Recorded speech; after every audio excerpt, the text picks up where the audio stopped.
earthquake the week before our election and then descend on London to demand an election now on the 16th of May. That is what we need. Stephen Yaxley Lennon is urging his followers to behave ahead of the Unite the Kingdom march on the 16th of May. The Met Police have allowed the fascists the freedom to march in central London. By contrast, the organisers of the annual Nakba March, who provided the Met details last December, are still waiting to have their route approved. The previous Unite the Kingdom march erupted in unacceptable levels of violence, unlike the hugely popular and peaceful anti-genocide marches. The treatment of these two groups by the Met is stark and biased. Can the Leader of the House find the time for a debate on the alarming rise of the far-right activity on our streets? Let me give some messaging about the 16th of May as I listen to this Member of Parliament. What I want you to understand is, for a decade, patriots and the police were put at loggerheads against each other. Yeah, they tried to do it on the last event as well. Now, we don't want to be at loggerheads with the police, and the police don't want to be at loggerheads with us, trust me. Yeah, I spoke to them. The political policing and the way it was manufactured for so many years was so that we clash with them and they clash with us. They are not our enemy. Trust me when I say there has been a total turnaround, and this is what they're moaning about. Because the police now recognise us as a patriotic community. We cannot for years ask for equal rights and ask to be treated fairly. And when they do, like this, because the police are treating us fairly, they're recognising our right to protest, they're recognising our rights as British citizens, as taxpayers, as hard workers, as patriots of the nation, to come together and have a cultural celebration, to have our day without disruption from other groups. And for the last 4 Unite the Kingdom events, since the start of our new relationship with the police, they've worked with us on this, and they've all been a success. So we can't do that. This is the message to everyone coming. You can't do that and then have trouble on the streets. We can't.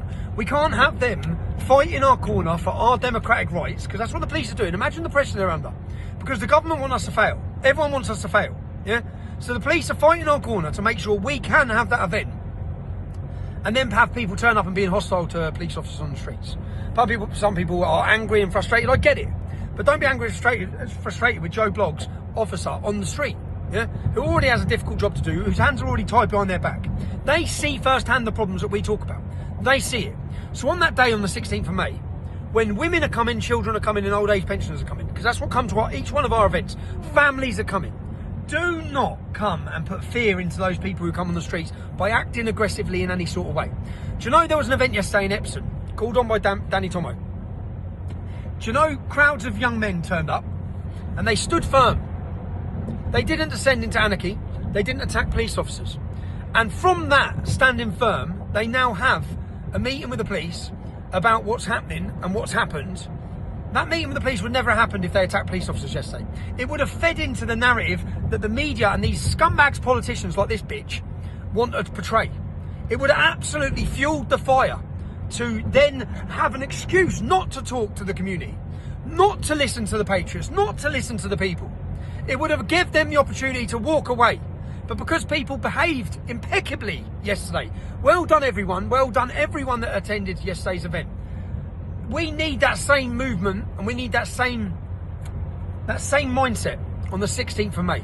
We've had it each other once again, to a message to everyone. No face coverings are happening. Do you know what?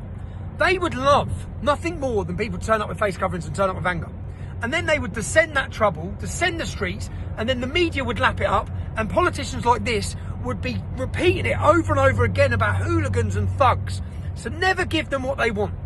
That's the clear messaging for every one of our events, and follow our vision. And if you don't want to do that, you go and do your own event. You turn up on a separate date and you do your own message and you do what you want to do.